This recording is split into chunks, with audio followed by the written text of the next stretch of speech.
Hello and welcome to the Carolina Snowflakes podcast, where two Southerners come to terms with their liberal snowflake tendencies. We're your hosts. I'm Amanda. And I'm Jason. And we're here with this week's episode of the Carolina Snowflakes podcast. This one's called We're Back. And then in parentheses it says, COVID hasn't killed us yet. Woo! So that's good news. Yeah, we're back. And we're happy to be back. I missed doing the show. I missed you. I missed you too. It was nice.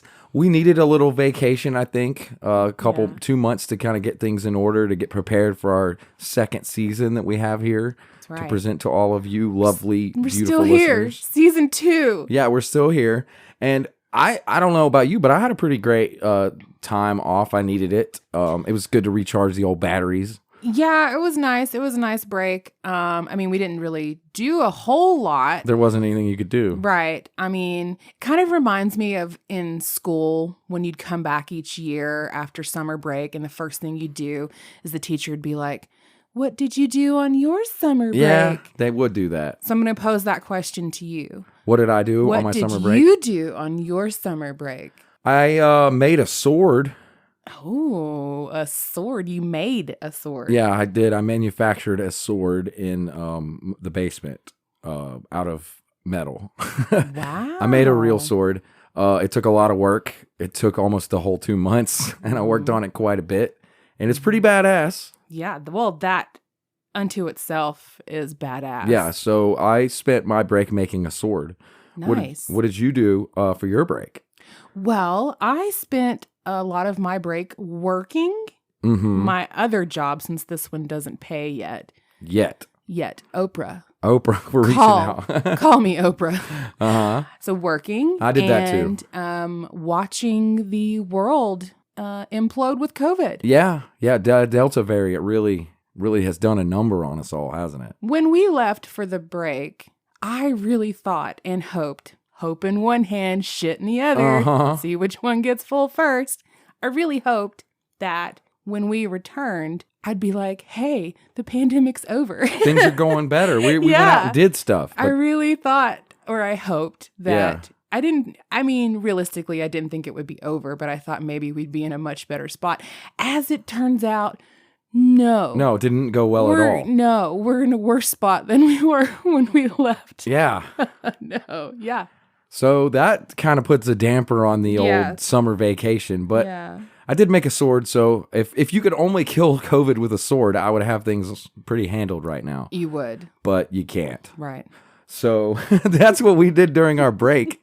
We also got a lot done for the show, I think. I think we got a lot of great ideas and things working on the show. Oh, yeah. There's some stuff coming that you guys are really going to like, I think. Mm-hmm. So stick around.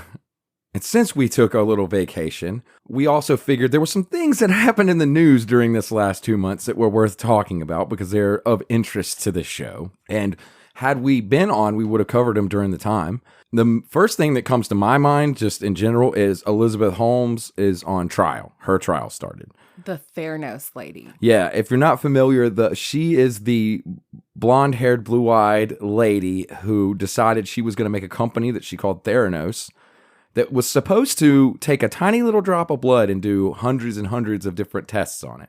That was the idea she had. It'd be a machine, they called it the Edison, that you would put a drop of blood in and it would do all these different tests. And that was impossible. And scientists knew it was impossible. And I think she knew it was impossible, but she sold it anyway. She did what tech companies do. She even dressed up in a black turtleneck like Steve Jobs and gave presentations about this new wave of the future. And she got all these donations and they never had anything that worked. Never. They just lied the entire time. They would get tests done regularly and say it was their machine that did it. Their machine would give bad results. It never worked, but she lied and said that it did and raised a lot of money on it. Right, because wasn't it kind of pitched to be like, this is the future of medicine and how we will treat patients? And as it turns out, she dropped out of Harvard, just like her idol, Steve Jobs, and Bill Gates, and everybody else that were these tech entrepreneurs. So what's interesting about her is that what she did isn't all that abnormal for tech people. They lie all the time. They say, we have the next biggest, best thing. But she did it with medicine. And I don't think it ever dawned on her that that has much bigger consequences than just lying about a phone. So what has happened is she's now on trial. There's a trial because of all the bad things that company did and all the fraud. And what I find most interesting is the specific charges that she's being charged with in this trial. There's at least 9 counts. I'm not sure the total number of counts. It might be 12. And they're almost all counts of wire fraud, which I found really interesting. Why wire fraud? Well, Preet Bharara, he is a lawyer who used to be the district attorney for the Southern District of New York. Trump fired him. He has a podcast now. Mm-hmm. And Preet explained why these are the charges that she's facing. And it's actually pretty interesting. So the reason she's facing wire charges is because those are federal. And a lot of the crimes she committed was fraud, but it was state level. She did it in the state she was in. Mm-hmm. But she also raised money via the internet cross state lines.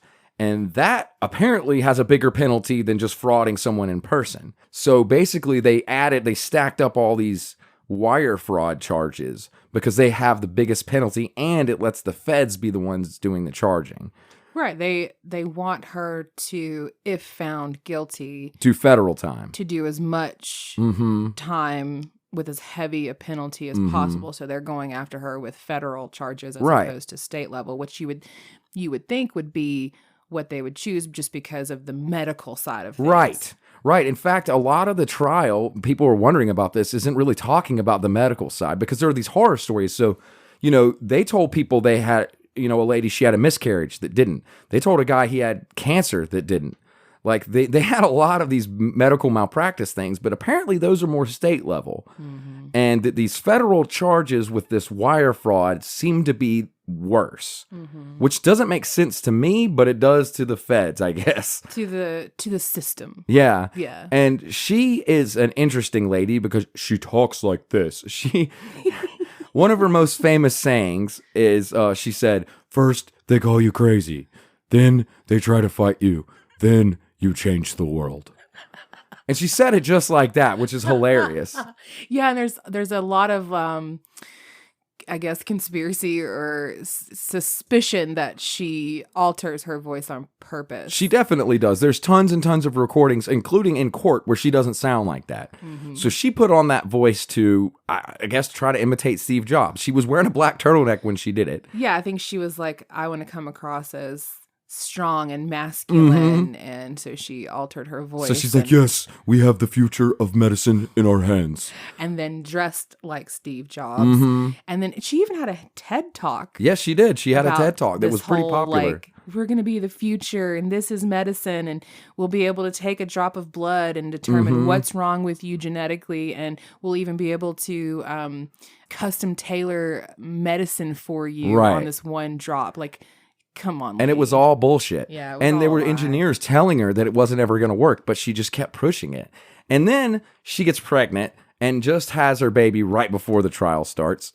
That seems awfully convenient. There are some who think that is suspicious as well. And then there was another guy that worked there that was named Sunny Balwani. He was high up in the company as well. And the two of them had a little bit of a relationship going on.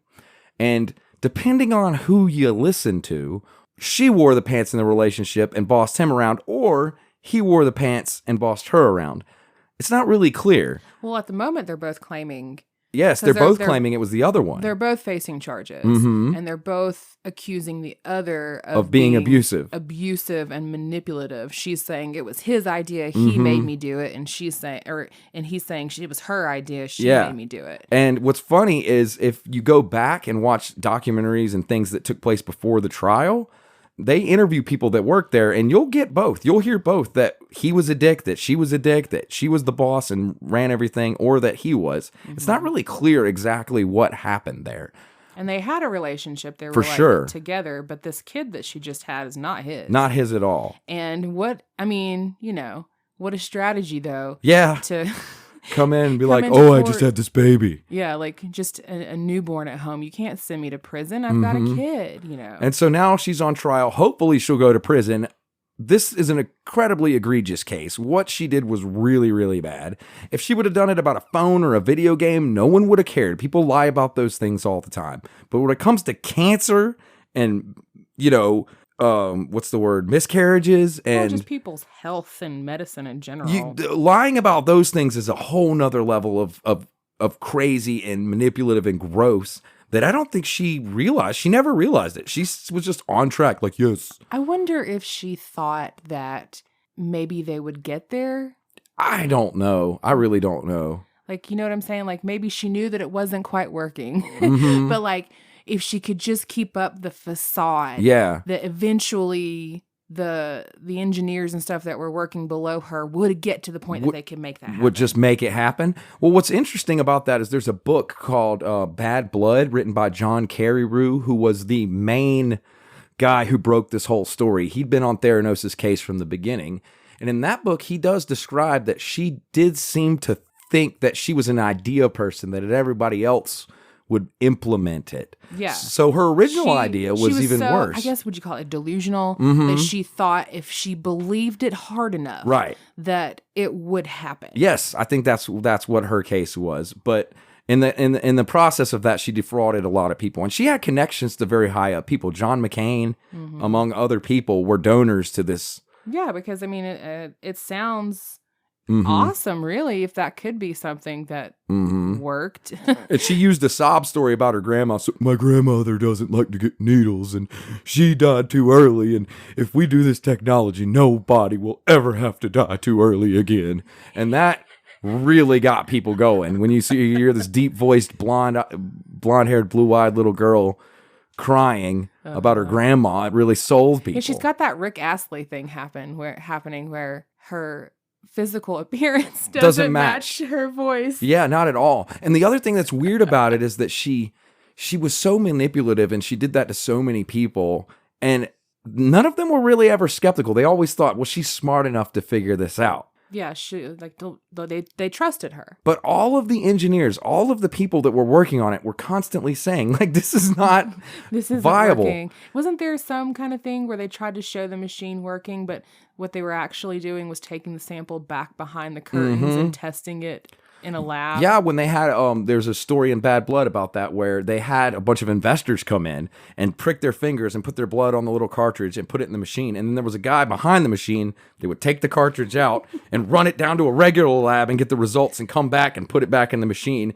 and quote unquote print out the results. Yeah, from the machine. To convince these investors that the machine had done it. So it was like a Wizard of Oz, like, just behind the curtains. Yeah, I mean, it was very blatant and very bad. And I think she particularly seems weird because if you watch her, if you look up videos of her talking, she has crazy person eyes. Like, you can see in her eyes that she's bananas. Yeah, she's got, She's got crazy person eyes. Crazy eyes. So that trial's been going on. It's been really interesting. It's one to follow. It's just a crazy story, and she's kind of hilarious in that crazy person way. And one of the most interesting things about the case to me is the defense they're going with. So if you're Elizabeth Holmes' lawyer, what do you think the defense is? I would just try to blame it on somebody else. Yeah. Well, that is kind of what she's trying to do. But there's another thing. It's pretty funny that the lawyer has said, and it's kind of been getting memed online a little bit, is it illegal to try to save the world and come up short? Oh, one of those. That's the kind of defense they're going with, which is a hilarious defense. So I was just trying to save the world and didn't make it. So they're like tugging at the ethics, moral heartstrings. Yeah, like argument. Like, although she was wrong, it was only because she was trying to save the world, which I think is a horrible defense. Right. I don't think it's going to work. Was she really wrong? Yeah. So yeah, she was. Yeah, I don't think that defense is going to work, but we're going to have to stay tuned to the trial to find out. We will keep everyone posted when more info about that comes out because it's fascinating. It is fascinating, and you know what else is fascinating?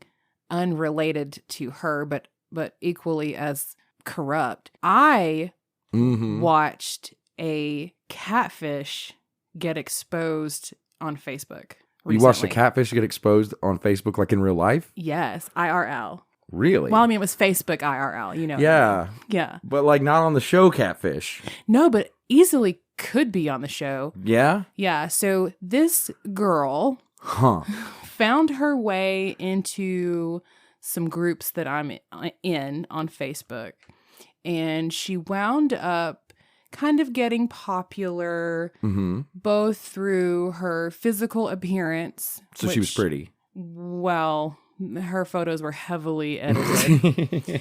And so that was the first clue. yeah. Also, she liked to brag about her intelligence. She claimed to be an astrophysicist. She claimed to be a professor. She would talk about space and stars and galaxies and sound like she sort of knew what she was talking about, enough to kind of pass. That's weird because usually people that are really knowledgeable about those things don't just blast it, right? Like if it comes up, they mention it. Yeah. But to make it like what is she, Neil deGrasse Tyson? Like, this is my personality? She thought she was. Uh-huh. And so she wound up like making a lot of friends. She had almost kind of a cult following of internet people who just thought she was the bee's knees and thought she was cool. Because she knew about space. Yeah, and she was very like pro-women and feminist and like girl power, like that sort of thing. She make pussy hats? Yeah. So she had kind of like this sort of circling of online people who just protected her, white knighted her, simped her. Mm-hmm. Simped her. Yeah. To keep her safe from criticism.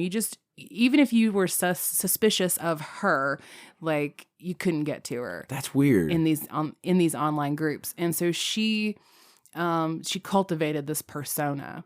Well, a lot of people were suspicious of her. Uh-huh. And it really just kind of started with the photos, the like these heavily edited. Yeah, that's the first clue. Where you're like, if you look close enough, her eyelashes are overlapping her hair. Mm-hmm. There's no way that this person looks like this. Well, so that happened. Then some folks uncovered her identity, her real identity, where they discovered that she had a criminal record. Uh-huh. And her mugshots, interestingly, didn't look like her photos on Facebook. Well, I was going to say, I mean, it's bad to say this, and I mean, I think it's generally considered to be sexist, but generally, if people are really smart, they're not that attractive. It's just sort of it's like you get one or the other. I mean, I don't know. No comment. Yeah. I'm just saying Bill Gates isn't a looker. Oh, well, yeah, no. So they found her mugshots. Mm-hmm. And through that, they also were able to find out where she lived. Uh-huh. And they determined that she didn't live in a well-to-do area. Yeah. And that she may or may not have lived with or next door to her mom. Mm-hmm. And she wasn't a professor. She wasn't an astrophysicist. Yeah, you don't say. Yeah, because once they found the mugshot, they found her real name. They found her, date of birth and all that. And we're like, this person is not who she's pretending to be on the internet. So did she have some kind of fake articles that made it seem like she really was an astrophysicist with her name? They weren't fake articles. Apparently, she had actually been a student at the school where she claimed to be a professor. Okay. So, like, her name did come up in some mentions. So it's like one of those grain of truth things. Yes. Yeah, okay. Yes. And also grain of truth in her own appearance because the photos that she was putting on Facebook were her. Yeah, but they were just doctored. But they were so heavily edited that it looked very different from her actual photos. So she had some Photoshop skills or paid someone who did. Yes. Okay. So that was kind of where it started. Mm-hmm. Then this person, completely unrelated to our groups on Facebook, put out a public post saying someone is using my photos and claiming to be me, but using a fake name.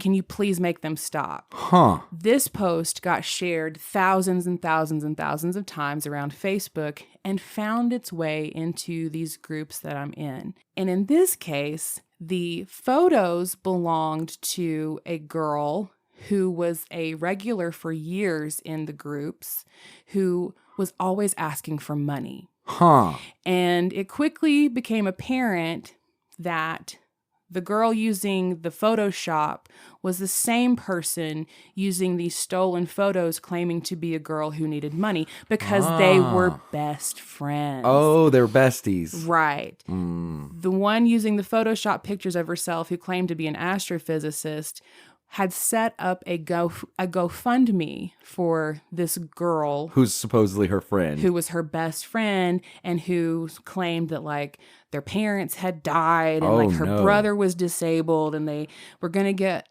kicked out on the streets and they couldn't afford his medication. Why wouldn't she ask her astrophysicist friend for some cake? Right? Yeah. Right? And this had been going on for years. Wow. So all of this came out and basically it was determined that this one girl had stolen these photos of this other person completely unrelated. And made up a new person. Made up a new person, created an entire storyline, also created dozens of other fake profiles on Facebook to support or back up this person's So she was story. having like conversations with herself where everyone involved was her. Yes. Holy people crap. that claimed to be her coworkers, people who claimed to be her friends.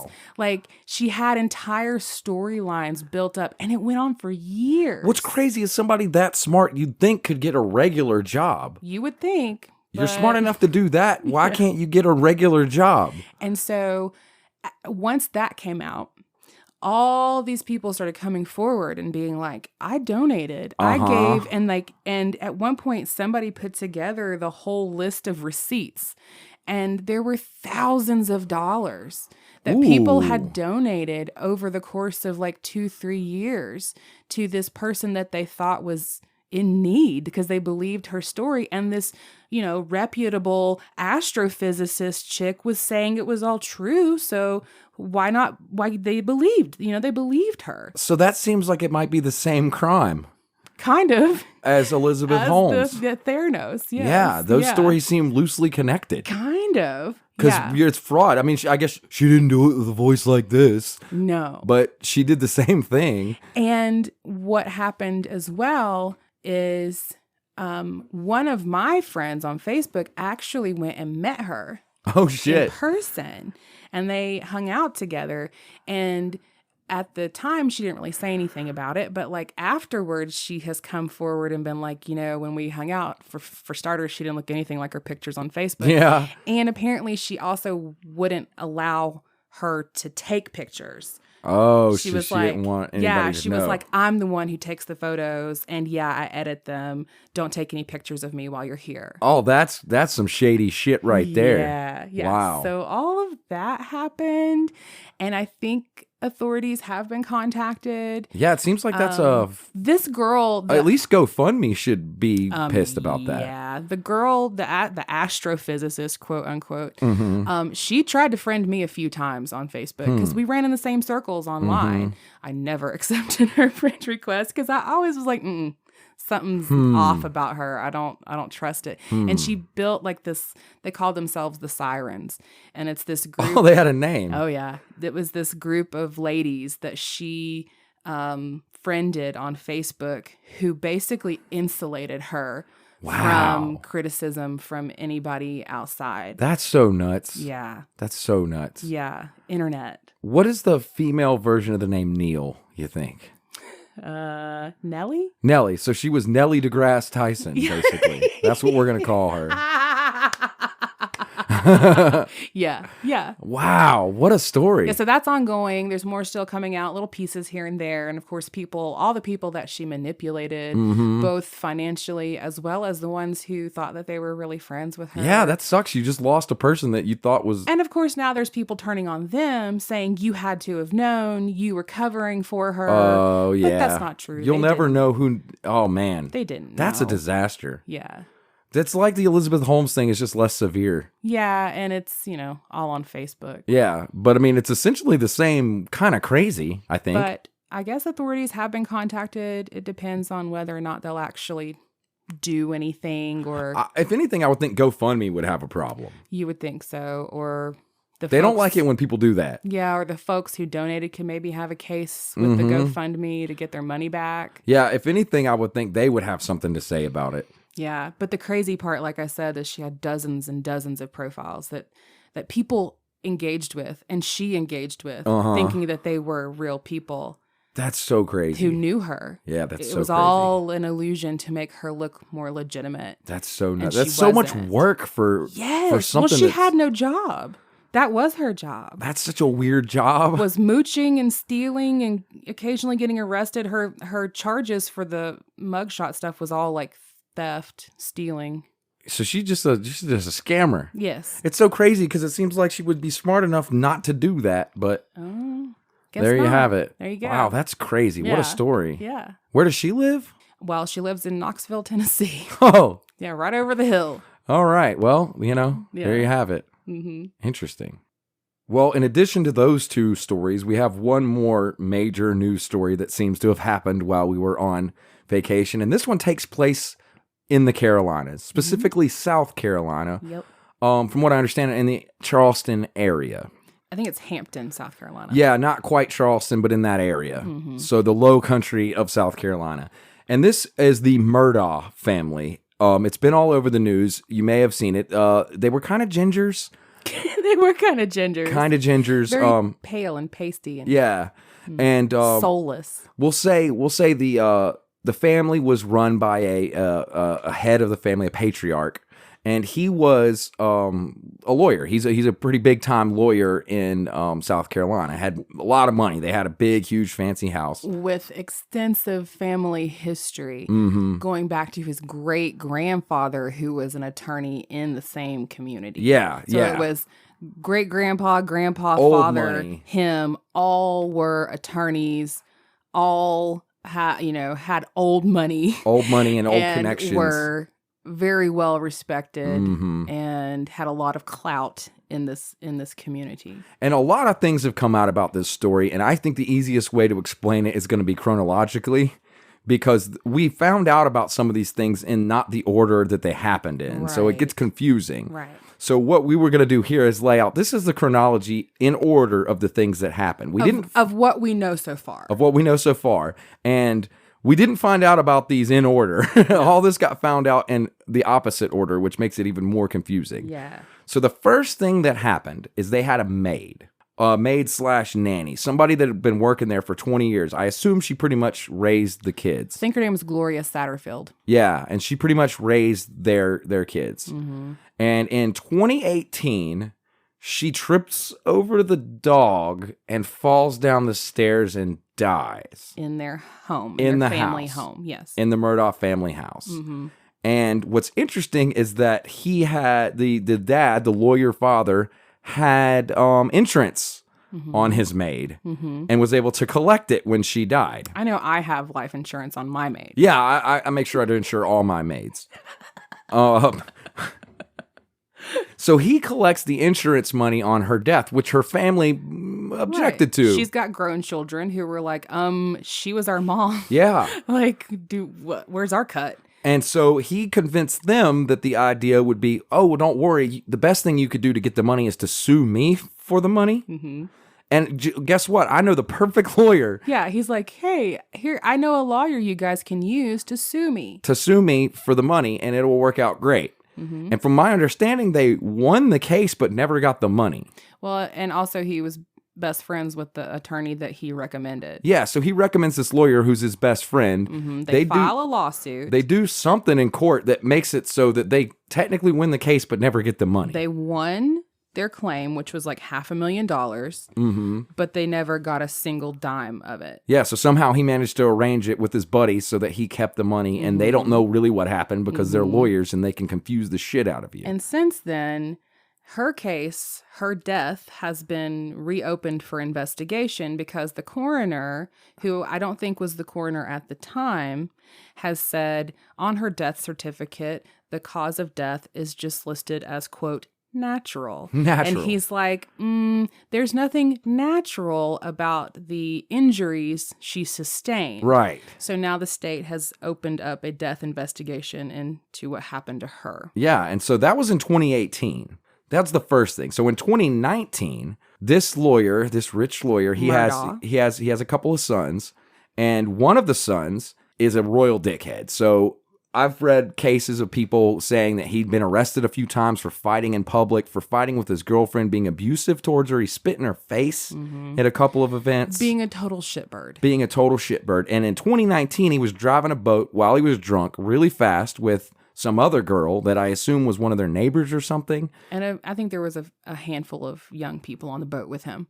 And he crashed the boat, and this girl dies. Yeah. I don't know if they were dating or just friends, but she dies in the boat accident. He was set to go on trial for this boat accident that happened in 2019.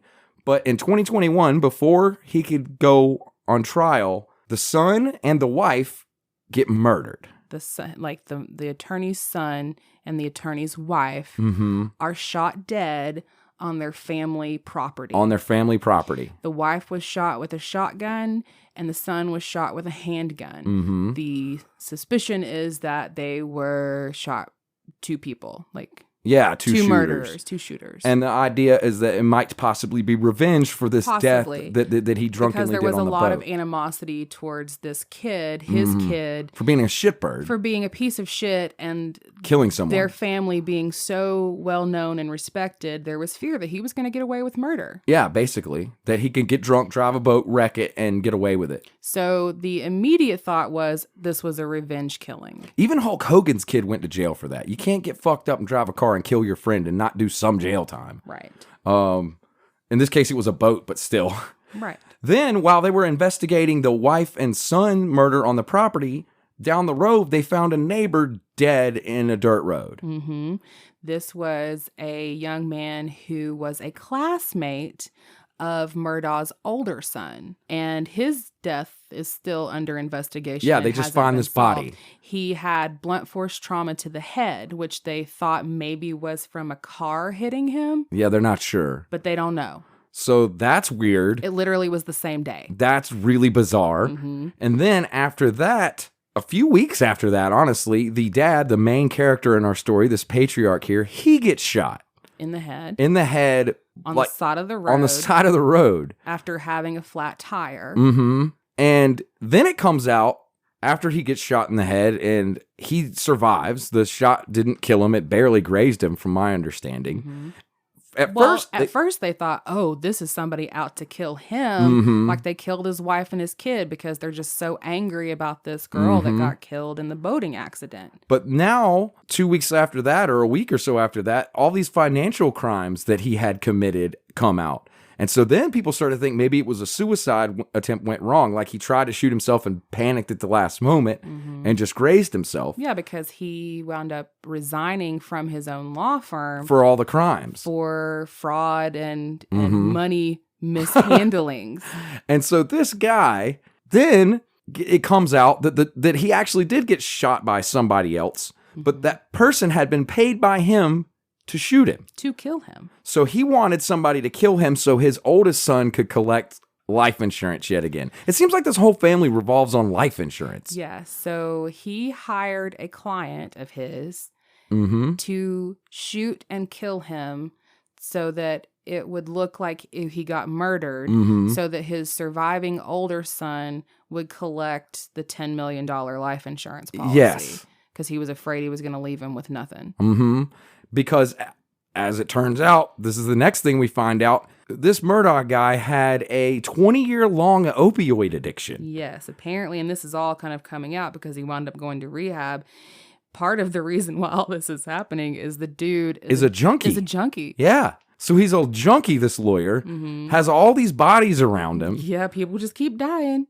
And now he's being charged with suicide, which is hilarious. Yes. And if he gets found guilty, it's one of the few people ever to actually get found guilty of suicide, which is really funny. So he's getting charged with suicide and also with insurance fraud. And then the other guy, the guy he hired, is getting charged with shooting someone. Was getting charged with like conspiring or something and like attempted murder. Yeah, you're not allowed to shoot someone even if they pay you. Even if they ask you nicely. Yeah, you're not allowed to do that. It's still a crime. Yeah. So that's where we're at in this story. And literally every day something new comes out. Honestly, seriously, it's like every day when I flip on the news, I'm just like, oh my God, he's back on. And then it's like something new. This ball drops of like new information on the Murdaugh case. So this case is one that just won't die. This dude is bananas. I suspect that they're going to find, this is just my like thinking, I suspect they're going to find that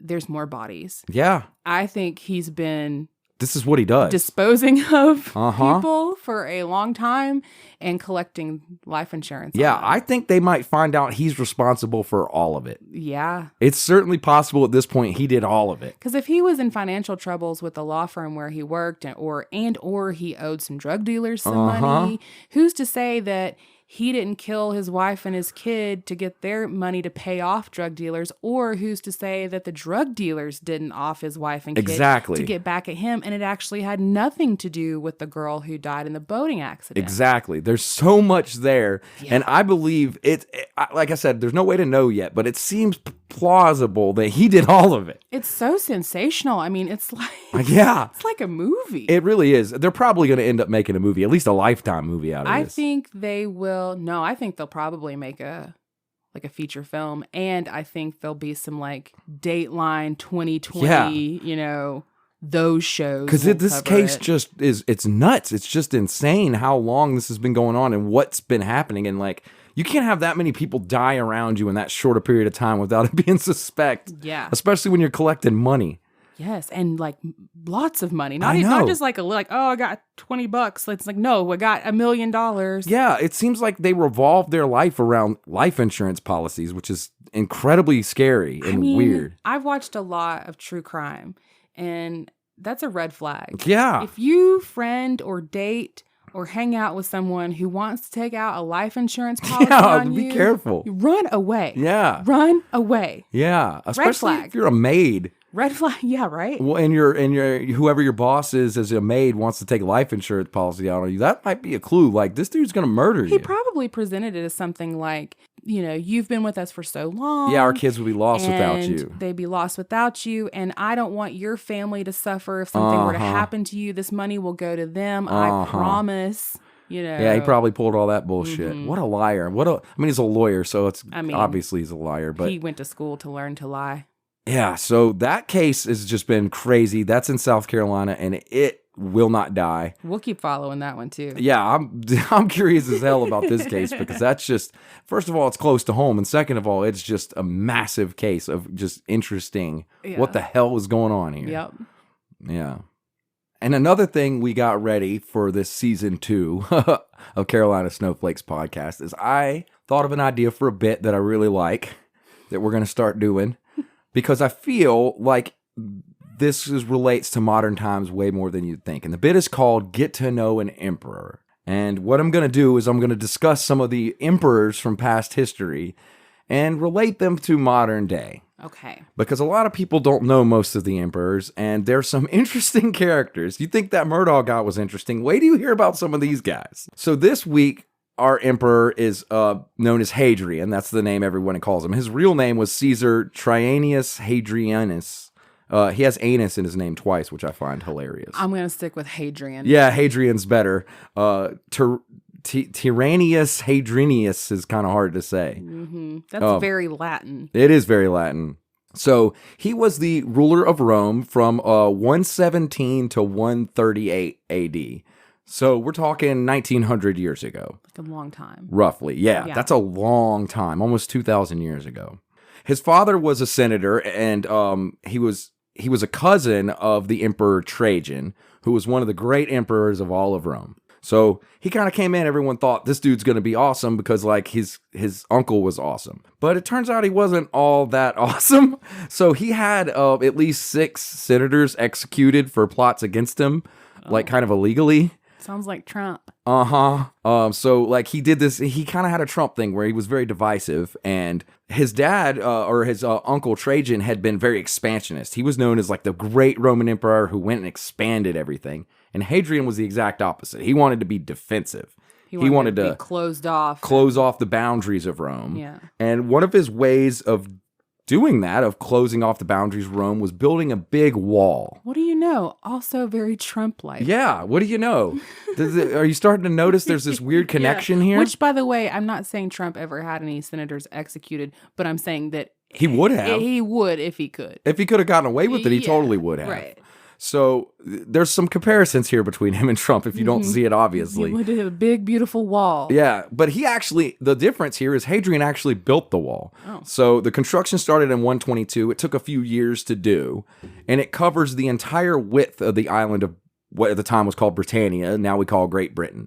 So right. So he was Roman, but the wall he built was in England. Because the Roman Empire went all the way up into England. From Rome all the way up into England. That's how much territory they'd had at that time. They were like, this is ours. And so the territory they owned ended at this place called Caledonia, which is now what we would call Scotland mostly. The border, where he built the wall has never been an official border of any countries. It's a little south of where the actual border for Scotland is, but that doesn't really matter. At the time, it was the border. Right. And he decided to build this wall that goes from coast to coast, covering over 73 miles. Okay.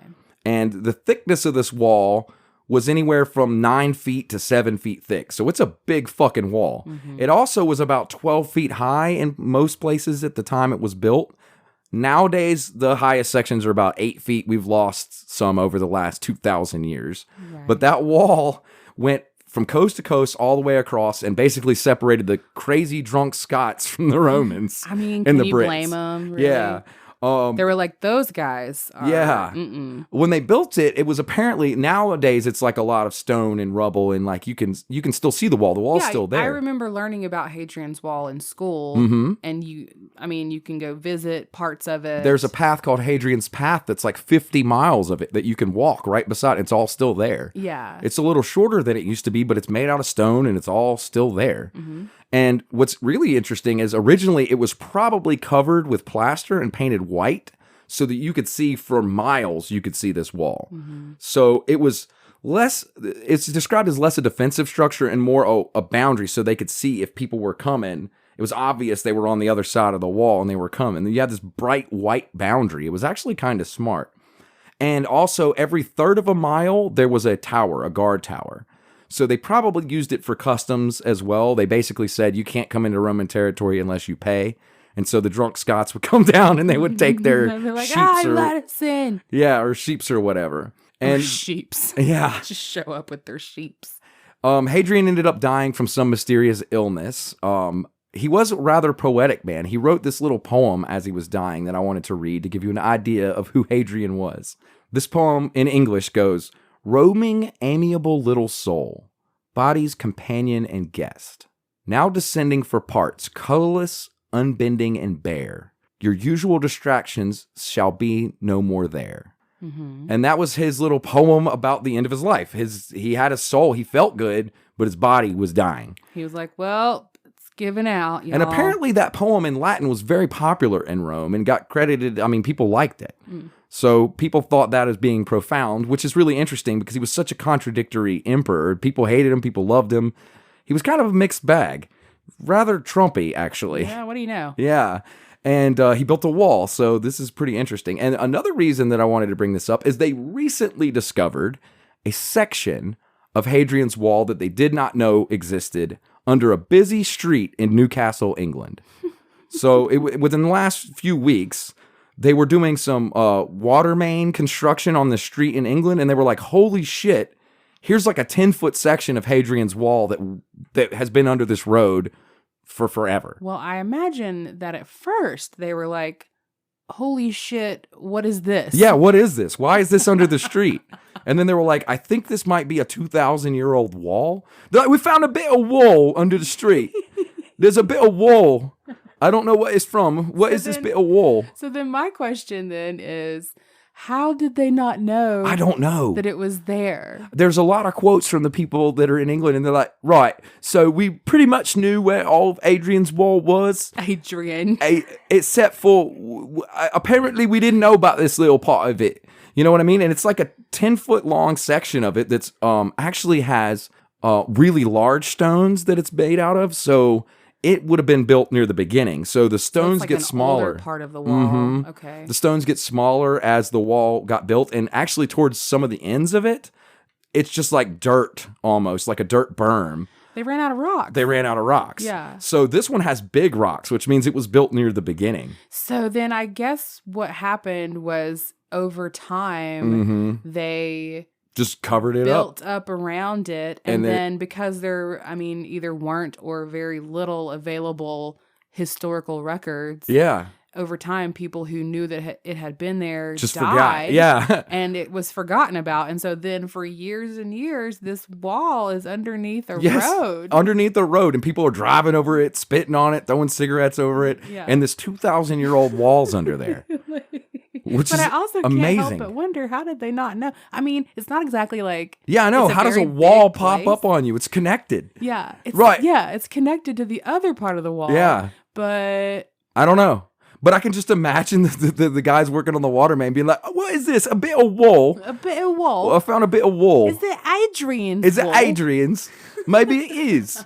Yeah, so I don't know how they talk in Newcastle, but I imagine that's how they talk. No idea. So that was just in the news. And so the company is doing the right thing. They're giving a wide berth, moving the water mains around. Move the road and the water main and be like... To protect this nothing. like little section of wall because it's historically very important. I know it is. It's just funny. It's hilarious to me that it was buried under the city for that long. So I find that really fascinating. So if Trump had built his wall, we can surmise that in 2,000 years, a city might be built over top of it.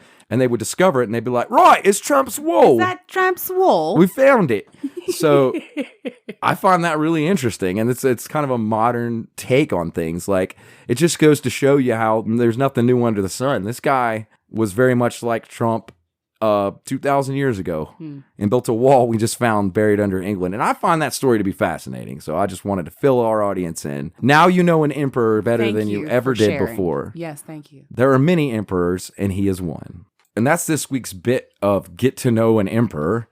We will have more. They're great. I think it can tell you a lot about the world, more than you would think, which is really fascinating.